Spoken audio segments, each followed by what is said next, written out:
Amis joueurs, Bonjour. bonjour à tous, on espère que vous allez tous bien, on est ravis d'être là et de vous présenter à nouveau une sélection de jeux. Cette fois-ci on monte d'une gamme, de deux gammes même, parce que là on va vous présenter les jeux amateurs. C'est pas les jeux experts qui sont ultra difficiles, c'est pas non plus les jeux familiaux qu'on va pouvoir présenter à tout le monde. C'est les jeux un petit peu difficiles, un petit peu... Pour les connaisseurs, voilà. ceux qui aiment le jeu de société La et qui... stratégie, tout ça. Et vous voulez découvrir, c'est vraiment d'excellents jeux qu'on va vous présenter là. Il y en a plusieurs que je vous avais déjà présentés dans des différentes vidéos. Mais restez jusqu'à la fin parce qu'il y en a un qu'on vient tout juste de recevoir. C'est un vrai coup de cœur. Il vient juste de sortir il y a 2-3 semaines là. Et vraiment, gros coup de cœur. On vous en parle là parce que c'est vraiment une bombe. J'en dis pas plus. Installez-vous confortablement, allez chercher quelque chose à boire, à grignoter parce que ça va être vraiment du bon, du très bon et de l'excellent jeu. Ça y est, c'est fait. C'est parti ? Et c'est parti. C'est parti.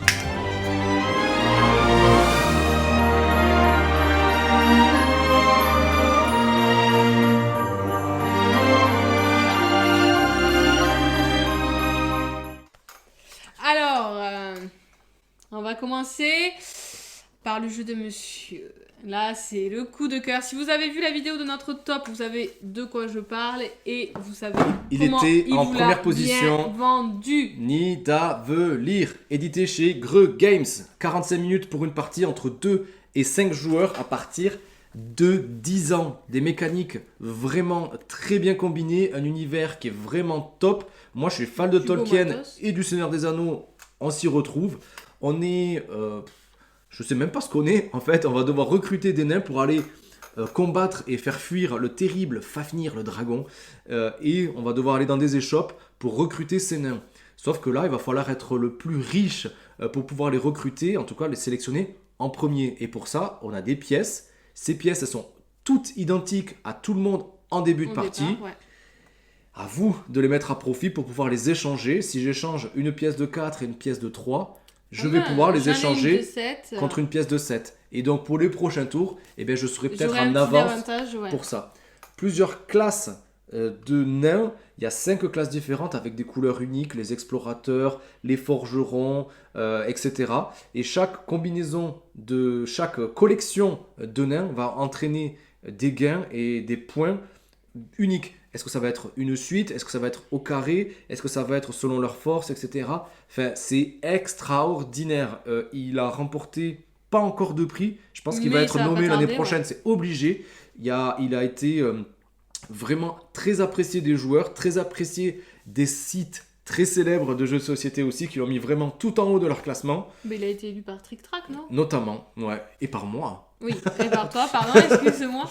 Ouais. Là aussi, bon, moi je fais un peu peut-être ma geek, mais vous avez une application qui est super bien faite pour compter vos points parce que c'est Quasi vrai... indispensable. Ouais, voilà, parce que c'est vrai que ça peut paraître un peu laborieux, enfin, Bien quand vu, on n'est bien pas vu. du tout matheux, Ouais. pour nous les filles. Parce que les peut-être. points, ça vole très très haut. Voilà, et 100, des fois, 200, les, 300. ouais, les trucs au carré, nani nana, moi, il y a des familles, j'ai mis très longtemps à comprendre comment on scorait avec, donc je les prenais pas parce que je savais pas comment les compter.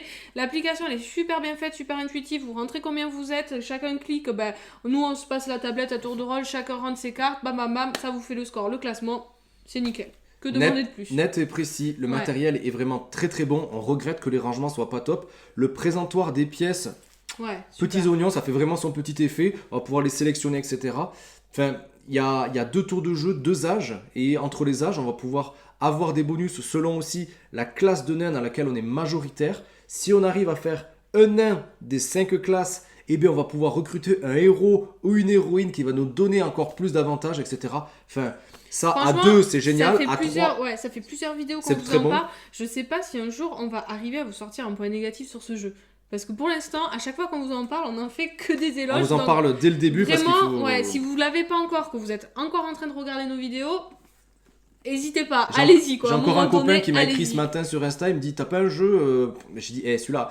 Ouais, allez-y, celui-là, il franchement, faut au que bout tu d'un l'aies. moment, il faut passer. Hein. Une extension qui va sortir aussi dans quelques jours. Bref, c'est Que du, du bon. très haut niveau. Et ce qu'il faut dire, c'est que c'est super chouette à 2 et c'est encore mieux à 4. Enfin, ça C'est- n'enlève pas de valeur, c'est la même saveur. C'est à 2, ça passe, c'est facile. Et à 4, bah, c'est À tout 4, aussi il y a bien. un peu plus ce côté. Il y a un peu plus de défis avec parce que, ouais. les mises aux enchères au début pour aller chercher les nains. On se dit, tiens, je vais jouer ça, pas trop, parce que je veux la garder Lui, cette qu'est-ce pièce qu'il pour a plus fait? tard. Parce qu'entre l'âge 1 et l'âge 2, on va pouvoir récupérer un petit peu des bonus. Qu'est-ce qu'il a fait? Bon, mais lui, il en a trop, j'oublie ça. Voilà, on récupère moins de bonus, voire pas du tout. Tandis qu'à 2, on arrive quand même à en récupérer au moins un, à s'en sortir quelque part. Non, vraiment, il y a que du bon. Et il y a cette course aussi au héros, parce qu'on se dit, Ouais. mais ce héros, il me le faut absolument. Mais il va falloir quand même que je complète chaque classe, chaque collection de nains. Puis quand vous jouez à 4 et 9, il peut le prendre juste Et pour oui, vous c'est ça. embêter et pas forcément parce que ça l'intéresse. Enfin voilà, vraiment top. Ça, c'est du top de chez top, il faut l'avoir. Grand classique à venir. On continue avec un jeu qui a été nommé et qui a gagné le jeu familial, le jeu de l'année, tout simplement. Moi, C'est c'est un coup de cœur. Oriflamme Oriflamme. et son extension. Embrasement. Voilà, qu'on a reçu aussi il y a pas très longtemps. On l'a mis dans notre top 10 de l'année. Oriflamme, c'est un jeu de fou furieux. Ouais, édité par Studio H pour 3 à 5 joueurs pour des parties d'environ 20 minutes et à partir de 10 ans. Dans Oriflamme, on est à la tête d'une famille qui va devoir évincer un petit peu les autres pour prendre la place du roi qui vient de mourir.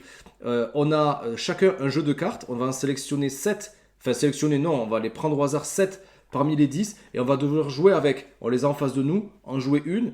À la fin, quand tout le monde aura joué quelque chose, est-ce qu'on va la laisser retourner et auquel cas on va pouvoir mettre un point dessus, ou est-ce qu'on va décider de la révéler et là on va activer son pouvoir. Ça va être de tuer la carte adverse, ça va être de tuer la carte en début de fil, etc. Parce qu'on va devoir chaque fois les mettre soit à gauche, soit à droite. Copier une capacité, etc. Ou récupérer, doubler les points qu'on aura accumulés dessus. Enfin, il y a plein de façons d'accumuler des points dans la boîte de base, mais aussi dans cette extension. Et voilà, c'est ça qui va mettre encore plus de piquant parce qu'il y a des cartes, il y en avait 10 ici, là il y en a 10 de plus une bonus, non il y en a 11 parce qu'il y a des jumeaux, plus une carte bonus aussi. Les combinaisons là, elles sont encore plus multiples, la rejouabilité est vraiment là. Et je sais que Hello, elle avait eu Moi, c'était sacré sentiment là-dessus. Ouais. Un coup de cœur parce qu'en fait, la première partie, quand vous connaissez pas les cartes, vous regardez les cartes des autres, quand le tour, il les révèle et vous dites mais c'est génial ça, mais moi je l'ai pas. Et on voit aussi des fois la réaction des gens qui disent mais elle est bien ta carte, et en fait on se rend compte qu'il a pas, et c'est cette découverte, c'est ce petit piment au bout d'un moment à force d'y jouer quand on connaît les cartes. On l'a plus forcément parce qu'on a plus la déception de se dire mince, si je l'avais eu celle-là, j'aurais pu faire un combo. Mais il y a des combos on passe différemment, mais c'est ces premières parties, ce sentiment-là, moi je trouve que c'est super et ça donne du piment au jeu parce qu'on se dit oh mais mince, et puis on regarde ce qu'à la fin de la partie, chacun regarde un petit peu les cartes qu'on a évincées et là on se dit purée, mais mes 3 meilleures cartes, je les voulais, et moi je trouve que c'est génial et ça apporte vraiment du fun. Ça apporte aussi un peu des engueulades aussi parce que pas vous faire des copains. Voilà. C'est un jeu, faut tuer les autres quand même. C'est ça, donc on peut s'acharner tous sur la même personne. Et on peut vraiment s'acharner. Mais vraiment, c'est que du bon. C'est que du bon. Ça a son côté stratégie un peu difficile, mais ça apporte aussi un peu d'ambiance, un peu de fun. Et plus on s'améliore parce que vraiment, il y a des combos, des combinaisons qui vont apparaître. On s'en rend compte petit à petit. Et on se dit, mais celle-là avec celle-là, je vais pouvoir. Voilà. Et il y a aussi, on a tendance à l'oublier, on peut recouvrir ses propres cartes avec d'autres cartes par la suite qui vont les protéger d'une certaine façon. Mais on va quand même les révéler. Enfin, c'est du très bon jeu. On s'y attendait vraiment pas. On a mis du temps à l'avoir parce que franchement, la boîte, moi, parce que nous, ce qui nous arrêtait, c'était à partir de 3. On s'est dit, est-ce que c'est pas un jeu qu'on peut jouer à 2 ? Est-ce que vraiment on va le sortir assez souvent quand on sera au moins 4 ? Et si, finalement, il y a une version qui existe où on peut jouer à 2. Mais franchement, à 4, ça se sort facilement. C'est pas très long. Il faut pas gagner au début parce qu'on va se liguer contre nous. Donc voilà, Oriflamme et son extension Embrasement, c'est vraiment du très bon jeu à offrir. C'est très très simple. Et tous les copains à qui on a pu le faire découvrir, ils ont tous craqué, ils ont dit mais c'est vraiment excellent. Et en plus c'est petit budget aussi, donc pour un cadeau. Petit budget, petite boîte, l'ouverture sur le côté, ça fait son petit effet. Franchement, un excellent cadeau pour les amateurs de jeux de société. Alors ensuite, on va dire que c'est un peu une égalité. On savait pas trop, on n'était pas d'accord et du coup... On s'est dit surtout qu'on pouvait pas ne pas vous parler d'un de ces jeux. En fait, c'est des jeux C'était compliqué de... Ils sont un peu dans la même catégorie. L'un c'est un roll and write, l'autre c'est un draft and write. Donc c'est des jeux à cocher. Le premier... c'est 3 dice. C'est 3 dice. Et le deuxième... c'est Cartographers. Ben, on va chacun vous présenter le jeu qu'on a dans les mains. Ça te va? Allez. Troll Dice, on l'a eu il y a à peine 15 jours. Ouais. Enfin, ça vous donne envie, ça? Franchement. Ouais, la boîte, on se demande ce que c'est. Franchement, qu'est-ce que c'est que ce truc? Et en fait, c'est le passe-temps qu'on a parlé, notamment Rachel qui en a. Qu'il a direct mis dans son top des jeux du genre. Donc on s'est dit, ouais. ah ouais, donc ça doit vraiment être du bon. Ben, pour un jeu sorti qui arrive, parce qu'elle joue énormément cette personne, pour que ça arrive direct dans son top 3, c'est quand même, il y a quelque chose, quoi. C'est vraiment ça, ce qu'on s'est dit. C'est pas à mettre non plus entre toutes les mains. C'est une vraie. Il y a une vraie stratégie, il y a une vraie façon de réfléchir, parce qu'en fait, ça va être des dés qui vont être mis selon un cycle jour-nuit sur des tuiles. Ces tuiles, elles sont de différentes couleurs, jaune, grise ou rouge. Elles sont recto-verso. Mais il y a aussi un dé noir. Le dé noir, quand il va être posé, parce qu'on va le jeter tous les dés et on va les mettre par ordre croissant, quand le dé noir va arriver sur une place, hop, on la met de côté, cette place, pour ensuite la retourner. Elle ne va pas être utilisée. Chacun va utiliser le dé, parce qu'ils sont transparents, avec la place de la couleur sur laquelle est le dé. Disons que par exemple je choisis le 1 et qu'il est sur une place rouge. Je vais donc sur ma grille sélectionner le 1 rouge et faire ce que je veux. C'est-à-dire soit accumuler des ressources, soit acheter ou construire un gros bâtiment avec ce qu'il y a à l'intérieur, ou soit le petit bâtiment avec ce qu'il y a à l'intérieur. Et ça, à chaque tour. Donc il y aura plusieurs tours de jeu, c'est sur 8 jours, 8 fois cycle jour-nuit, donc 16 lancers de dés. Et au début... C'est court. Franchement, c'est très court. Il y a un système un peu de combo là, Déméter, là, mais surtout, c'est que les places au début, c'est gentillet. Mais à partir du 3e tour, les places qui vont être détruites, ça veut dire qu'on va devoir rayer de la carte l'endroit sur notre map, sauf si on l'avait protégé. Voilà, c'est un style un peu moyenâgeux. Il va falloir faire des forteresses. Est-ce que ça vaut le coup que je le protège? Est-ce que je me dis, allez, je laisse le hasard faire? Et ben, si c'est toujours le même chiffre qui tombe, ben voilà. Et puis des fois on se retrouve, mais non, pourquoi elle est détruite cette place? Moi je voulais faire le combo avec l'autre. Enfin, il y a des endroits où on peut faire des combos, il n'y en a pas partout. Il n'y en a pas partout, faut limite réfléchir à tout. Et pour une première partie, c'est vrai que on se dit, ah mais non, en fait il faut peut-être essayer de faire ça. Donc de suite vous allez en refaire une autre partie parce que vous avez envie de tester une autre stratégie. Et surtout que, en fait, c'est que en fonction des ressources qu'on va accumuler, on va pouvoir modifier la valeur d'un dé, la couleur d'un dé, on va pouvoir tout modifier. Donc on peut faire quasiment tout le temps quelque chose, mais il va falloir le faire à bon escient pour être le vainqueur. Celui-là, nous aussi, je vais peut-être vous faire une vidéo dans quelques mois sur les run and write qu'on préfère, parce qu'il y en a quand même pas mal qui sont sortis. C'est un peu à la mode, hein. Mais celui-là, il est tout en haut de notre classement, je pense, parce qu'il est vraiment très très très bon. C'est pas à mettre entre toutes les mains, il est assez technique, mais quand on a compris, une partie ça suffit. La première partie elle est un peu galère. Ouais, c'est un peu lent et puis après ça se joue rapidement. Après ça roule. Ok. Alors, Cartographers. Alors, Cartographers, ça se joue à autant que vous voulez, du moment que vous avez une feuille. Pour des parties de 30-45 minutes, à partir de 10 ans, parce que quand même c'est du roll and write, mais... Voilà. C'est pas expert. Il avait été nommé d'ailleurs en Allemagne, mais il n'a pas gagné. Mais franchement, c'est un excellent jeu. Dans Cartographers, on retourne des cartes. C'est par saison. On va retourner des cartes et sur cette carte, il y a soit un type de terrain, enfin soit il y a un ou deux types de terrain, ou soit un ou deux formes de terrain. On va devoir sélectionner ce qu'on veut faire et l'inscrire sur sa grille de score. Ce qui fait un peu la différence avec les autres, c'est qu'on va devoir un peu dessiner. Voilà. Si on doit dessiner des forêts, on va dessiner des petits arbres. Si on veut dessiner des villages, on va devoir dessiner des petites maisons. Nous, on a décidé de les plastifier comme toujours. Et on les fait en couleur, comme ça c'est un peu plus graphique. C'est joli. Voilà. Il y a des objectifs à atteindre. Et surtout, ce qui change des autres, c'est qu'il y a des cartes qui vont vous permettre d'échanger avec votre voisin la feuille de jeu. C'est ce qui fait la particularité de ce jeu. Entre guillemets, lui pourrir son jeu. Il y a enfin de l'interaction dans un run and ride, enfin là c'est un flip and ride, peu importe, mais il y a un peu d'interaction. On va voir, comme vous le disiez, on file, selon que c'est une carte ennemie qui va tomber, des gobelins, des trolls, je sais plus quoi, on va filer la feuille à son voisin et lui va devoir dessiner donc les méchants en violet avec la forme qui est donnée pour essayer de vous piéger dans votre carte. Comme ça peut vous faire des points négatifs à la fin de la saison, ça peut vous pourrir complètement l'objectif que vous étiez en train de faire. Voilà, on se le rend. Moi, c'est la carte que je redoute parce que lui, il réfléchit, il est au taquet et à chaque fois, il me tue mon jeu. Donc c'est vrai que c'est le On truc les place que en plein milieu ouais. dans un angle et là ça fait mouche. C'est chouette parce que du coup il y a de l'interaction. Moi je trouve un peu dégueulasse, désolé du mot, quand vous jouez avec des joueurs qui jouent pour la première fois parce que vous dites est-ce que je suis vraiment méchante et je lui pourris son jeu ou est-ce que allez je vais être un peu sympa, je vais faire un truc pas trop méchant pour pas le dégoûter non plus. Donc voilà, mais c'est cette interaction qui est quand même sympa. Si vous cherchez un jeu du style avec de l'interaction, franchement c'est celui-là. Hein. Il y a une feuille recto verso aussi avec un ordre de difficulté. Hein. Voilà, ça sera un peu plus difficile. Je vous avais proposé là aussi une vidéo, allez cliquer si vous voulez vraiment connaître les règles en détail pour bien débuter. Petit défaut, je trouve qu'il n'y a pas assez de cartes. Il y a une extension qui doit sortir là aussi. Je trouve qu'il n'y a pas assez de cartes, il n'y a pas assez de moyens de... Il n'y a pas assez de terrain et il n'y a pas assez de formes comme de Tetris là où on doit les placer sur sa map. Je trouve qu'il n'y en a pas assez. Ça aurait peut-être mérité une sorte de campagne. Moi, ça aurait été vraiment le top pour ce genre de jeu. Mais voilà, on ne savait pas trop lequel vous présenter. Et... du coup, on les met les deux. Et du coup, on a mis les deux, mais dans le genre. Ça, c'est vraiment une bonne sélection pour cette fin d'année 2020. N'hésitez pas.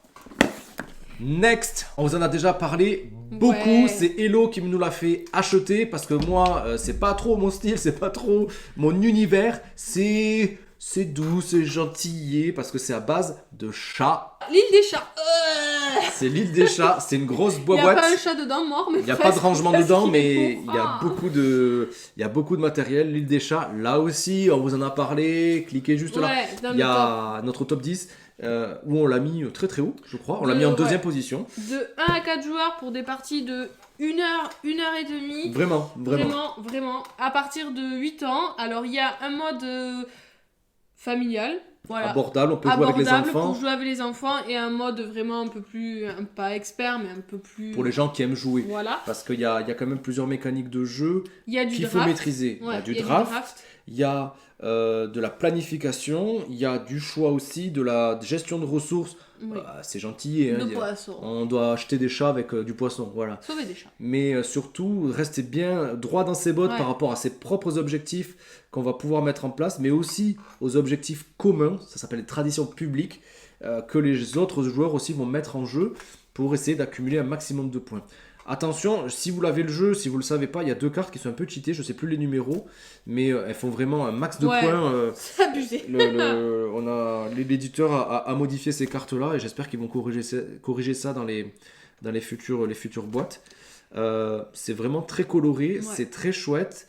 Les gens qui connaissent pas trop l'univers du jeu, je pense que l'univers, ça leur donnera aussi envie, parce qu'il y a cette façon d'accumuler les chats par couleur en mode Tetris. En fait, on peut gagner beaucoup de points avec des traditions, que ce soit public ou les objectifs qu'on se choisit soi-même quand on arrive à les faire.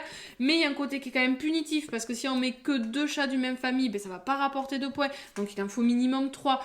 Il faut faire attention de pas sur son plateau quand on ne voit plus de rats, quand on essaye de bien les plateaux remplir sont toutes les très pièces. Bien détaillés parce donc au final, on se dit si j'arrive à faire cet objectif, j'ai trop de points. Si je fais celui-là, je vais avoir encore plein de points. En pensant ça aux points qu'on gagne, mais des fois on oublie qu'on peut aussi très facilement en perdre. Donc il y a un côté un peu punitif et un côté où on peut gagner, donc c'est quand même assez équilibré. C'est beau, ça fait son effet, ça c'est clair et net que ça fait son petit effet. Il faut avoir un peu de place parce que les plateaux individuels ils sont assez grands, c'est des bateaux. Sont assez grands. Mais franchement ça fait toujours son effet. Il y a une extension, je la prends,